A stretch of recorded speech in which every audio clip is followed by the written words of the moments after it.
les gens branchés. Tu es les gens branchés. Bonjour mes chers compatriotes. Bonjour à toi Jonas. J'ai suivi avec une attention toute soutenue tes vidéos du jour. Je te rappelle Jonas que lors de ma première intervention, je t'ai dit que désormais c'est coup pour coup. Jonas, calme-toi, calme-toi, reprends-toi. Je te sens énervé, paniqué, tu perds tes moyens. Reste tranquille Jonas. On n'engage pas un combat Jonas quand on n'est pas sûr de le gagner. Je te l'ai dit Jonas, désormais c'est coup pour coup. J'ai suivi, comme je disais tout à l'heure, avec beaucoup d'attention, tes vidéos du jour. Jonas,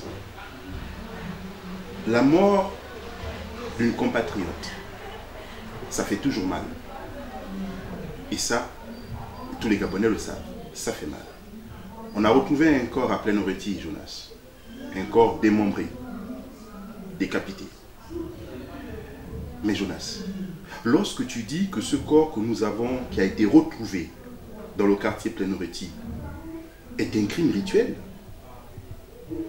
et que tu imputes cela au régime du chef de l'État actuel, son Excellence Ali Bongo Ondimba, tu imputes cela à ses plus proches collaborateurs.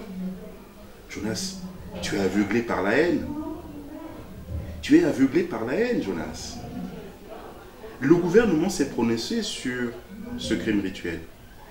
Il y a une enquête judiciaire qui a été instruite, qui suit son cours. Et toi, comme moi, on attend les résultats, on attend les conclusions de cette enquête. Pourquoi tu veux aller vite en besogne? Tu qualifies tout de suite cela de crime rituel et tu l'imputes au gouvernement en place, au régime en place.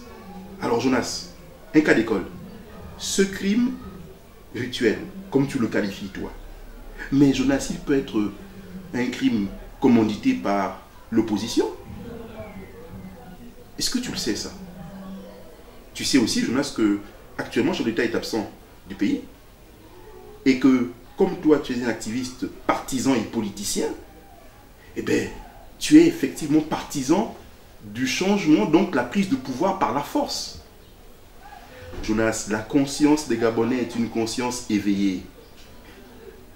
Je suis quand même surpris, Jonas, que tu dises de tes compatriotes qu'ils sont passifs et maboules.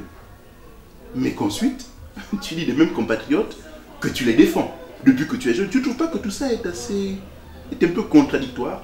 Enfin, Jonas, je te laisse libre. Je te laisse avec ta conscience. Tu en es parfaitement... tu es habitué, Jonas. Tu nous as habitués à cela. Donc, je te laisse libre avec ta conscience. Tu as fait intervenir dans une de tes vidéos, Jonas, des témoignages. Tu parles d'un jeune, Pavlin Mounanga. Jonas, parlons-en. Pavlin Mounanga, je le connais bien, ce jeune homme, Jonas. Je connais bien sa mère. Sa maman est ambiguë. C'est une femme brave, Jonas. Une femme handicapée. Pavlin est son fils unique. Il n'a jamais été mêlé de près ou de loin à une histoire de crime rituel. Là encore, c'est un mensonge éhonté de ta part, comme d'habitude. Tu as parlé dans une de tes vidéos aussi d'un deuxième témoignage, d'un jeune dont tu ne veux pas citer le nom par discrétion, mais évidemment tu cites le nom de Pavlin Mounanga, curieuse discrétion. Et ensuite, tu dis que ce jeune a participé à une séance d'enfouissement d'organes humains à la Pointe-Denis, tout près de la résidence de l'ambassadeur de France. Je ne savais pas que les ambassadeurs de France qui se sont succédés dans ce pays avaient une résidence à la Pointe-Denis. C'est un mensonge de plus, Jonas. C'est encore un gros mensonge de ta part. Mais enfin, Jonas, la communauté internationale dont tu parles, elle t'écoute et elle m'écoute aussi, Jonas. Ce pays, il nous est cher. Nous l'aimons tous. Il n'y a pas que toi, Jonas, qui aime ce pays. Il y a des gens comme moi qui aiment ce pays. Donc, ne te drape pas d'une cape de partisan choc. Partisan de choc. Je suis désolé. Aujourd'hui, Jonas, tu as oublié une chose. Combien de crimes rituels ont été commis à Mimongo? Ça, j'aimerais bien que tu répondes à cette question. C'est vrai, tu vas me traiter, comme tu l'as dit tout à l'heure, je vais prendre ton expression d'enfoiré. Merci, Jonas. Merci. Mais, Jonas, tu t'attaques à des hommes respectables, des pères de famille, des gens qui ont une vie. Je vais te rafraîchir la mémoire. Lorsque tu es parti d'ici, Jonas, en catastrophe, tu as reçu 10 millions de francs CFA des mains des ministres du gouvernement actuel. Tu as même poussé l'indécence, que dis-je? Tu as poussé le scrupule à aller demander de l'argent à ceux que tu traites aujourd'hui de bourreaux.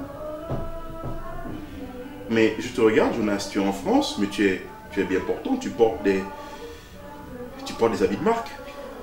Tu es bien, tu es joufflu, tu as une bonne mine.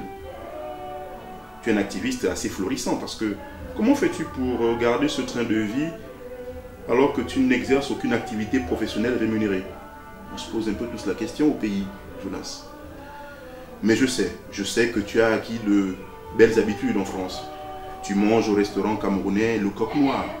C'est dans ce même restaurant, Jonas, que l'on te fait parvenir tes subsides, tes perdièmes, ton argent qui te permet de mener grand train, directement ou indirectement. Ces ministres-là ces deux ministres, parce qu'il y en a deux en définitive, on le sait, mais dans une autre vidéo, Jonas, je donnerai les noms. Sois patient. Ces deux ministres qui te font parvenir de l'argent de manière directe ou indirecte pour salir le chef de l'État, pour salir ses plus proches collaborateurs en qui il a toute confiance. Meksan Akombe Sikani, M. Yves-Fernand Manfumbi, M. Alfred Madungu. Ces gens-là, Jonas, qui sont les plus proches collaborateurs de l'État, comme je le disais, mais ils ont la confiance de l'État. C'est le président seul qui décide des collaborateurs qui l'entourent.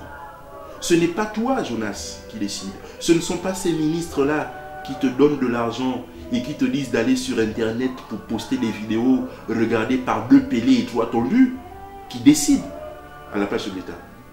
C'est lui, et lui seul. Donc, Jonas, il faut te ressaisir. Ce peuple que tu prétends défendre et que tu traites de passif et de maboule, eh bien, il appréciera. Il appréciera, Jonas. Je te l'ai dit au début, le combat que tu as engagé, ce combat-là, il faut déjà que tu saches si tu vas le terminer. Tu me traites d'enfoiré, moi je te traitais d'empaffé, parce que tu es mal poli. Jonas, le restaurant où tu manges, matin, midi et soir, aux frais du contribuable gabonais, que tu traites de passif et de maboule. Ce restaurant camerounais, Le Coq Noir.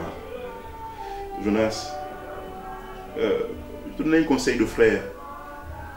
Tu sais, chez nous dans le sud, on dit attention, c'est devant, Jonas, c'est pas derrière. C'est un conseil de frère, tout simplement. Je suis surpris, Jonas, que toi aussi, tu sois non seulement activiste partisan, mais que tu deviennes aussi un statisticien. Tu dis dans une de tes vidéos qu'il y a au Gabon, tous les jours, 3 personnes qui meurent de crimes rituels. Enfin, Jonas, des gens qui vont organiser une partie de chasse dans la Dola, il y a un accident de chasse, tu vas dire que ça aussi c'est un crime rituel? Un noyé dont le corps a été renvoyé par la mer, là aussi c'est un crime rituel?